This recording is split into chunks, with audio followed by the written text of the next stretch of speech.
கடலூர் மாவட்டம் பண்ருட்டி அருகே துண்டு துண்டுகளாக கிழிக்கப்பட்ட நிலையில் கண்டெடுக்கப்பட்ட ரூபாய் நோட்டுகள் யாருக்கு சொந்தமானது என தெரிய வந்துள்ளது. இது குறித்த கூடுதல் விரிவான தகவல்களை நமது செய்தியாளர் ஸ்ரீதரிடம் கேட்கலாம். ஸ்ரீதர், அவை யாருக்கு சொந்தமானது? இந்த பணம் எங்கிருந்து கொண்டு வரப்பட்டது? நேற்று பண்ருட்டி அருகே குச்சிப்பாளையம் என்ற இடத்தில் துண்டு துண்டாக வெட்டப்பட்ட ரூபாய் நோட்டுகள் காற்றில் பறப்பதாகவும் பொதுமக்களோட தகவலின் அடிப்படையில் காவல்துறை அங்கு விசாரணை மேற்கொண்டார்கள். அது சம்பந்தமாக உடனடியாக சம்பவ இடத்திற்கு சிபிசிஐடி போலீசாரும் சம்பவ இடத்தை விழுந்து சென்று சேலத்திலிருந்து சென்னை கொண்டு சென்ற ரயிலில் கொள்ளையடிக்கப்பட்ட பணமா இருக்கலாம் என்ற ஒரு கோணத்தில் விசாரணை என்பது நேற்று தொடங்கியது. நேற்று இரவு முதல் இந்த தொடர் விசாரணை என்பது தொடர்ந்து நடைபெற்று வந்தது.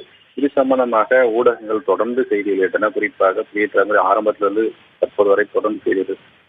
இந்த செய்தியை குறிப்பாக புதுவை மாநிலத்தை சேர்ந்த ஆனந்தன் என்பவர் பார்த்திருக்கிறார். அவர் ஆனந்தனுக்கு சொந்தமான மரவாடி புதுச்சேரியில் அதே போல் ஆண்டிப்பாளையத்தில் ஒரு மரவாடி உள்ளது. அதை கோபாலகிருஷ்ணன் என்பவர் நிர்வகித்து வருகிறார்.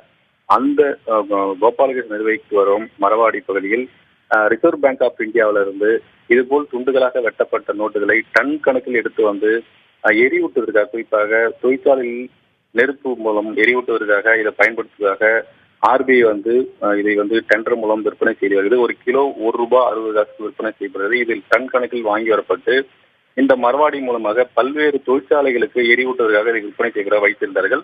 அதில் தான் யாரோ ஒருவர்கள் திருடி சென்று இதை வீசப்பட்டதாக தற்போது தெரிய வந்திருக்கிறது. தற்போது சிபிசிஐடிக்கு இது முழு தகவலாக கிடைத்திருக்கிறது. அது மட்டுமில்லாமல் இது குறித்து தற்போது கோபாலகிருஷ்ணன் பண்ருட்டி காவல் நிலையத்தில் புகார் கொடுக்க சென்றிருக்கார்.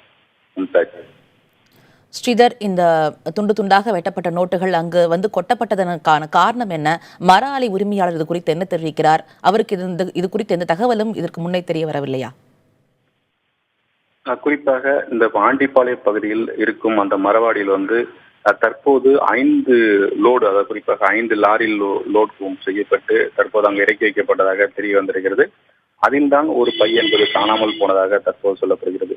இது காணாமல் போனது பற்றி அவர்கள் தெரியவில்லை. ஆனால் ஊடகங்கள் தொடர்ந்து இதுபோல் வெட்டப்பட்ட ரூபாய் நோட்டுகள் இங்கு காற்றில் பறப்பதாகவும் பொதுமக்கள் அதிர்ச்சி அடைந்ததாகவும் ஊடகங்கள் செய்தி வெளியிட்டது. இதை சம்பந்தப்பட்ட ஆனந்தன் என்பவர் பார்த்துவிட்டு அவர் மூலமாக ஆண்டிப்பாளையத்தில் உள்ள கோபாலகிருஷ்ணன் என்பவர் மரவாடியை நிர்வகிக்கும் கோபாலகிருஷ்ணனுக்கு தகவல் கொடுத்திருக்கார்.